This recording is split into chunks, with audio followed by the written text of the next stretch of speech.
夢想係一種力量，亦都係一份堅持。自創校以嚟，婦聯學校走過70載春秋，承載住一代代人嘅教育初心同埋使命。呢段歷程係學校對家國教育夢嘅堅守，係無數教師嘅燈火長明，係家長同學生並肩前行嘅故事。今日站在70年嘅歷史節點，我哋一同回望築夢嘅足跡，每一步都彌足珍貴。1955年，婦聯子弟學校誕生於美麗街29號。嗰個係一個資源有限嘅年代，卻充滿無限希望。2014年12月19日，國家主席習近平夫人彭麗媛走進婦聯學校，佢寄語孩子們好好學習，端正做人，將來做個有用之才。呢一刻成為婦聯學校歷史上最閃亮嘅記憶，亦都見證住國家對我們教育嘅深切厚望。回想起當年辦學條件確實係非常之艱苦，每日都可以講話同時間賽跑。喺婦聯學校工作嘅歷任校長、主任同埋全體教職員工，為學校嘅發展嘔心瀝血，奉獻咗寶貴嘅青春。多年嚟，學校以愛為本，推行小班教學與創思課程，培養學生喺學業同埋品格上嘅均衡發展。老師係園丁，家長係土壤，孩子係希望嘅花朵。呢份家校同心嘅信念，讓婦聯嘅教育之樹枝繁葉茂。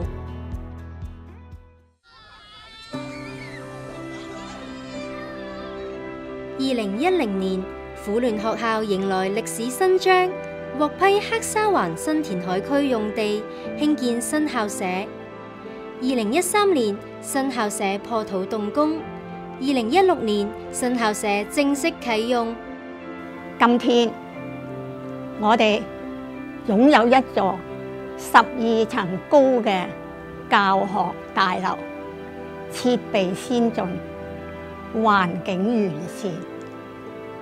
幾十年嚟，我哋呢一代嘅人嘅夢想得到實現啦！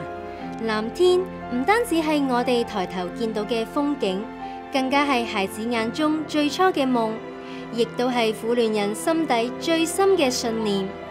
要令每個孩子都能夠喺陽光下自由奔向未來。呢份藍天夢唔單止係建築嘅升級，更加係教育理想嘅延續，見證住幾代婦聯人從基層起步，走向現代化教育嘅飛躍。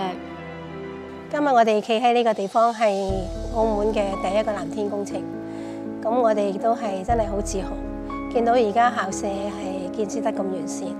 咁而家就算離開咗10年之後，我返到嚟學校，我自己都有一種滿足感，因為呢度有我自己嘅心血。亦都有我哋當時嘅所有嘅同工所放落去嘅心機。每一個家長最希望都係自己嘅小朋友心理、生理都係一個好健康咁樣去成長。我希望我嘅母校都係繼續去培養好多好善良、抗壓能力好強、心態非常之好，同埋去做自己感興趣嘅事。希望學校未來嘅發展，喺依家呢個競爭激烈嘅社會，依然可以維持翻佢辦學嘅初心。2025年，婦聯學校迎來又一個里程碑，中學部正式開辦。呢個係歷史嘅延續，亦都係夢想嘅升華。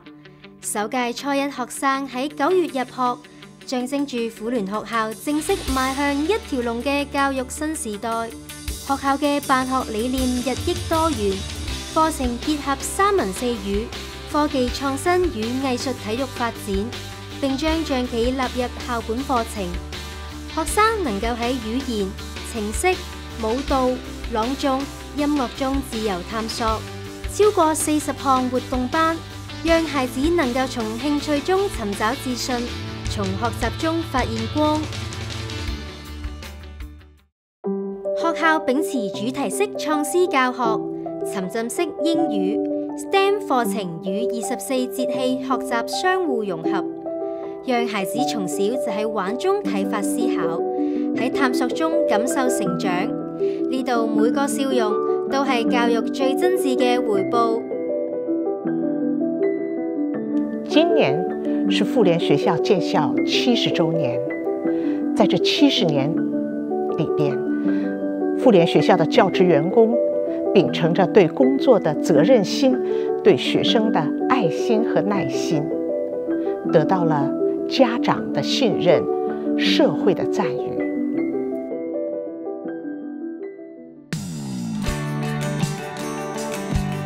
70年係時光嘅詩篇，亦都係信念嘅印記。夢想不止，薪火不息。喺70年嘅厚實根基上，婦聯學校將繼續秉持德育為首、教學為主、育人為本嘅信念，讓每一位學生都能夠喺愛同埋理想中茁壯成長，讓中華文化同埋國際視野喺呢片校園交融，讓教育嘅光照亮澳門嘅明天。未來，我也希望和我的團隊一起，在婦聯總會和校董會的領導下，創建高質素的一條龍學校，為國家、為澳門培養更多的人才。教育係強國建設、民族復興之基。70年風雨兼程，婦聯學校始終秉持創校嘅初心，以愛育才，為澳門培育一代代愛國愛澳棟樑之才。我哋站喺70週年嘅新起點，更感使命光榮、責任重大，期望學校承前啟後，更續婦聯嘅精神，以更開放嘅視野、更創新嘅步伐，培育更有理想、有擔當嘅新時代人才。婦聯學校70載，春風化雨，始終以愛國愛澳、立德樹人為宗旨。今日嘅婦聯學校已經成為中小幼嘅一條龍學校，走過咗不平凡嘅發展歷程，謹向特區政府、社會各界、校友們及家長們長期以嚟嘅鼎力支持，致以誠摯嘅謝意。展望未來，婦聯學校將持續提升辦學質素，培養更多德才兼備嘅棟樑之才，薪火相傳，再創輝煌。70年嘅堅守，成就無數未來。呢個就係婦聯人教育嘅力量。婦聯學校70年歲月更迭，唯有教育嘅心始終如初。